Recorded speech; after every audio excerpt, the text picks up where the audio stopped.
आज आपण एका अशा स्रोताचा सखोल अभ्यास करणार आहोत जो रोजच्या अनुभवातून सुरू होतो पण आपल्याला वास्तवाच्या पलीकडच्या जगात घेऊन जातो. बरोबर. स्रोताचं नाव आहे गूढ प्रवासाची रात्र.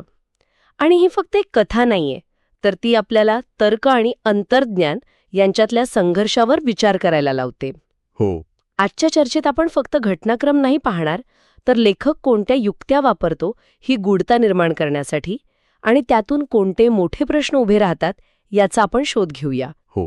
आणि यातली सर्वात आकर्षक गोष्ट म्हणजे कथेची मांडणी. ती अत्यंत वास्तववादी परिस्थितीतून सुरू होते. अगदी.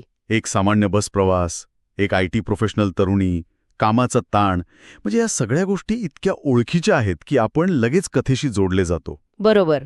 पण लेखक याच वास्तवाचा पाया वापरून आपल्याला एका अशा अनुभवाकडे नेतो जिथे आपलं तर्कशास्त्र ते पूर्णपणे अपयशी ठरतं. ही कथा म्हणजे व्हॉट इफ या प्रश्नाचे एक उत्तम उदाहरण आहे. What if an ordinary act of kindness had supernatural consequences. बरोबर. चला तर मग याच मांडणीपासून सुरुवात करूया. कथेची सुरुवात होते एका प्रायव्हेट बस स्टँडवर. नायक त्याच्या नेहमीच्या बसची वाट पाहतोय. बस उशिरा आहे, ड्रायव्हर फोनवर बोलतोय, प्रवासी वैतागलेत. हे सगळं इतकं तपशीलवार का दिलं असेल? म्हणजे याचा गूढतेशी काय संबंध? नाही, हा खूप महत्वाचा मुद्दा आहे. याला नॅरेटिव्ह ग्राउंडिंग म्हणतात. ओके.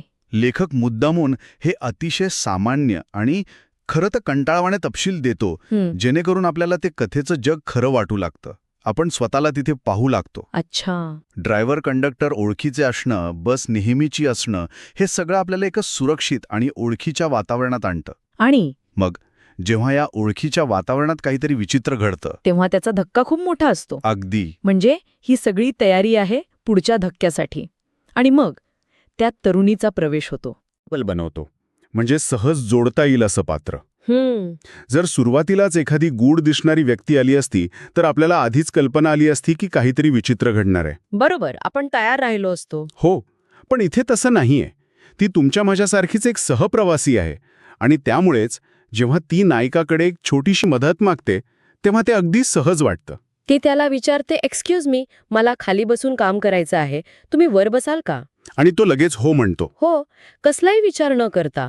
हा संवाद खूप साधा आहे, पण मला वाटतं इथेच कथेचं बीज पेरलं गेलंय. नाही का? बरोबर. ही केवळ बर्थची अदलाबदल नाहीये. नाही. ही एका कार्यकारण साखळीची सुरुवात आहे. त्याने मदत केली आणि याच मदतीचे परिणाम त्याला नंतर अनुभवायचेत. कथेचा जो मूळ गाभा आहे म्हणजे कृतज्ञता, त्याचा पाया ह्या छोट्याशा संवादात रचला जातो. काही तासानंतर बस एका ढाब्यावर जेवणासाठी थांबते. ती त्याला जेवायला बोलावते. ते एकत्र जेवतात. इथपर्यंत सगळं अगदी सामान्य आहे. हो. दोन अनोळखी सहप्रवासी एकमेकांना मदत करत आहेत. पण जेवणाच्या टेबलवर अचानक कथेला एक वेगळंच वळण लागतं. हो. आणि इथे लेखक कथेचा जॉनर म्हणजे प्रकारच बदलतो. कसा? आत्तापर्यंत ही एक रिअलिस्टिक फिक्शन म्हणजे वास्तववादी कथा होती. हो. पण आता ती एका क्षणात स्पेक्युलेटिव्ह फिक्शन किंवा गूढकथेच्या प्रकारात उडी घेते. तिच्या त्या एका वाक्यामुळे नाही का, जेवण संपल्यावर ती अचानक गंभीर होते आणि शांत आवाजात म्हणते, हो. हे वाक्य ऐकून नायकाची जी अवस्था झाली असेल तीच माझी झाली.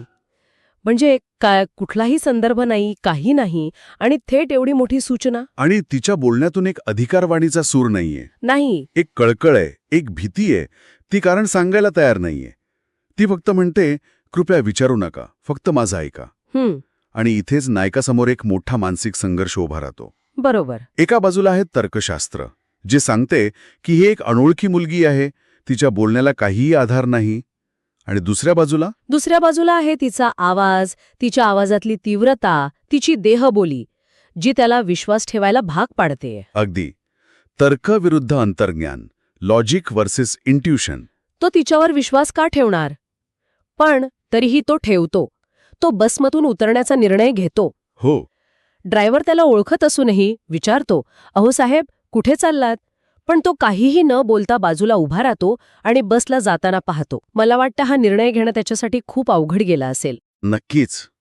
कारण तो फक्त एका अनोळखी व्यक्तीच्या अस्पष्ट इशाऱ्यावर स्वतःची गैरसोय करून घेतोय. हो. पण कथा इथेच थांबत नाही. बस निघून जाते आणि मग त्याला जाणवतं की ती तरुणी तिथे कुठेच नाहीये. ती अक्षरशः गायब झालीये. या क्षणी नायकाच्या मनात काय विचार आले असतील की ती त्याला फसवून गेली की ती दुसऱ्या गाडीने गेली. बरोबर. आणि मग सकाळ झाल्यावर कथेला खरा धक्का बसतो. ढाब्याचा मालक हो. तो त्याला विचारतो, साहेब, काल रात्री तुम्ही कोणाशी बोलत होता? तुम्ही तर एकटेच होता. थांबा 1 मिनिट, म्हणजे तो एवढा वेळ एकटाच होता, मग तो कोणाशी बोलत होता? ही तर प्रचंड मोठी कलाटणी आहे. हो. आत्तापर्यंत मला वाटत होतं की ही एक गूढ कथा आहे, पण आता ही एका सायकोलॉजिकल थ्रिलरसारखी वाटायला लागली आहे. बरोबर. तुम्ही अगदी अचूक शब्द वापरलात, सायकोलॉजिकल थ्रिलर. हो ना. कारण आता प्रश्न त्या मुलीच्या अस्तित्वावर नाही, तर नायकाच्या मानसिक स्थितीवर आला आहे. तो एक अनरिलायबल नॅरेटर म्हणजे अविश्वसनीय निवेदक आहे का? त्याला भास होत आहेत का? हो. आणि लेखक या शंकेला अजून बळ देतो, तोही एका वस्तुनिष्ठ पुराव्याने. CCTV footage. अगदी. मालक त्याला सीसीटीव्ही फुटेज दाखवतो आणि त्यात दिसतं की तो एकटाच जेवतोय. समोरच्या रिकाम्या खुर्चीकडे बघून. हो. आणि हातवारे करतोय. व्हेरी हे एक्झॅक्टली. पाहून अंगावर काटा येतो. म्हणजे त्याचा स्वतःचा अनुभव, त्याच्या आठवणी, हे सगळं खोटं होतं. हो. पण मग सीसीटीव्ही फुटेज वापरण्यामागे लेखकाचा नेमका हेतू काय असेल? हाच प्रश्न मलाही पडला. हा कथेचा सर्वात हुशार भाग आहे. सीसीटीव्ही फुटेज हा तर्क आणि विज्ञानाचा पुरावा आहे. तो निसंदिग्धपणे सिद्ध करतो की ती मुलगी तिथे नव्हती. बरोबर. जर कथा इथेच संपली असती तर आपण म्हटलं असतं की नायकाला मानसिक आजार आहे. राईट. पण लेखक हे करत नाही. नाही. तो या तार्किक पुराव्याला एका अतार्किक घटनेशी जोडतो. बसच्या अपघाताची बातमी. तो त्या धक्क्यातून सावरत नाहीये, तोच टीव्हीवर ब्रेकिंग न्यूज येते. गावाकडच्या प्रायव्हेट बसचा भीषण अपघात. सर्व प्रवासी ठार. आणि स्क्रीनवर त्याच बसचे तुकडे दिसतात. आता बघा काय झालं. सीसीटीव्ही हा तर्क आहे जो सांगतोय की मुलगी नव्हती. आणि बसचा अपघात ही एक अतार्किक घटना आहे जिचा संबंध त्या अस्तित्वात नसलेल्या मुलीशी आहे. या दोघांना एकत्र आणून लेखक आपल्याला तर्कशास्त्राच्या पलीकडे विचार करायला भाग पाडतो. तो आपल्याला विचारतो, जर तिचा इशारा खरा ठरला तर मग ती मुलगी खरी होती की नाही याने काय फरक पडतो? अगदी अनुभव महत्वाचा की पुरावा? Experience versus evidence. त्याचा जीव वाचला होता, तोही एका अशा व्यक्तीमुळे जी अस्तित्वातच नव्हती. ही जाणीवच किती भीतीदायक आहे. हो. तो या सगळ्या गोंधळातून, धक्क्यातून स्वतःला सावरतो आणि पुढच्या प्रवासाला निघतो. आणि थकव्यामुळे बसमध्ये झोपी जातो. मला वाटलं होतं की कथा इथेच संपेल, एका न उलगडलेल्या रहस्यावर. हो, पण लेखक आपल्याला एक उत्तर देतो. हो, आणि हे उत्तर देण्याची पद्धत खूप महत्वाची आहे. ते उत्तर थेट संवादात किंवा पुराव्यातून येत नाही, तर ते स्वप्नातून येतं. स्वप्न, जे तार्किक जगाच्या पलीकडचं असतं. बरोबर. यामुळे त्या उत्तराला एक भावनिक आणि अलौकिक पातळी मिळते, जी वैज्ञानिक स्पष्टीकरणाच्या पलीकडची आहे. त्याला स्वप्नात तीच तरुणी दिसते, शांत, हसऱ्या चेहऱ्याने. आणि ती म्हणते, तू मला बर्थ दिलास, माझा शेवटचा प्रवास शांत झाला. त्याची परतफेड म्हणून मी तुझा जीव वाचवला. तर म्हणजे ती त्याच अपघातग्रस्त बसमधील एक प्रवासी होती. तिचा आत्मा मदतीची परतफेड करण्यासाठी आला होता. हो. हे स्वप्न या कथेला एक प्रकारचं क्लोजर किंवा पूर्णत्व देतं. बरोबर. पण हे इमोशनल क्लोजर आहे, लॉजिकल क्लोजर नाही. अच्छा. कथा आपल्याला कधीच सांगत नाही की हे कसं घडलं. ती फक्त सांगते की हे का घडलं, आणि याचं कारण आहे कृतज्ञता. एका छोट्याशा मदतीची परतफेड. हो. हे स्वप्न कथेला पुन्हा एकदा मानवी भावनांच्या पातळीवर आणतं. ती आता केवळ एक भीतीदायक कथा राहत नाही, तर ती एका मानवी नात्याची, एका न दिसणाऱ्या बंधनाची कथा बनते. तुम्हाला काय वाटतं, जर हे स्वप्न नसतं तर कथेचा प्रभाव कमी झाला असता का? मला वाटतं हो. का? कारण स्वप्नाशिमय ही कथा फक्त एका न सुटलेल्या कोड्यावर संपली असती. एक विचित्र योगायोग. पण स्वप्नामुळे त्या योगायोगाला एक अर्थ मिळतो, एक उद्देश मिळतो. बरोबर. ते नायकाला अनुभवाला एक प्रकारे वैधता देतं, जरी सीसीटीव्ही फुटेजने तो अनुभव नाकारला असला तरी. अगदी. आणि हेच या कथेचं सौंदर्य आहे. ती आपल्याला कोणताही एक अंतिम निष्कर्ष काढू देत नाही. ती आपल्याला वास्तव आणि भास, विज्ञान आणि श्रद्धा यांच्या सीमारेषेवर आणून सोडते. बरोबर. तर ह्या संपूर्ण चर्चेतून आपण काय शिकलो?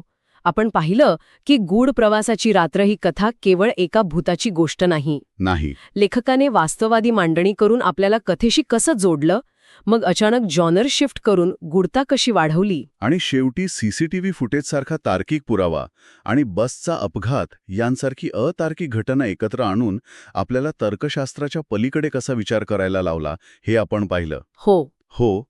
ही कथा आपल्याला दाखवते की एक छोटी, सहज केलेली कृतीसुद्धा किती मोठे, न दिसणारे परिणाम घडवू शकते.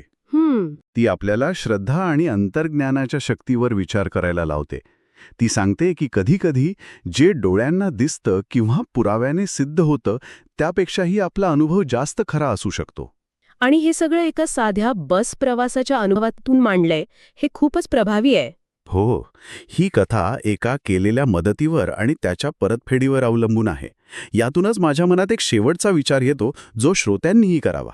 काय? ही कथा आपल्याला विचार करायला लावते की आपल्या रोजच्या जीवनात आपण किती अतार्किक किंवा अंतर्ज्ञानात्मक निर्णयांवर अवलंबून असतो. हो, आपण अनेकदा म्हणतो की मला आतून तसं वाटलं किंवा my gut feeling told me. अगदी. तर मग जर विज्ञानाने किंवा पुराव्याने एखादी गोष्ट खोटी ठरवली तरी आपला तो अनुभव, ती गट फिलिंग खोटी ठरते का? की वास्तवाच्या अशा अनेक पातळ्या आहेत ज्या विज्ञानाच्या पलीकडच्या आहेत?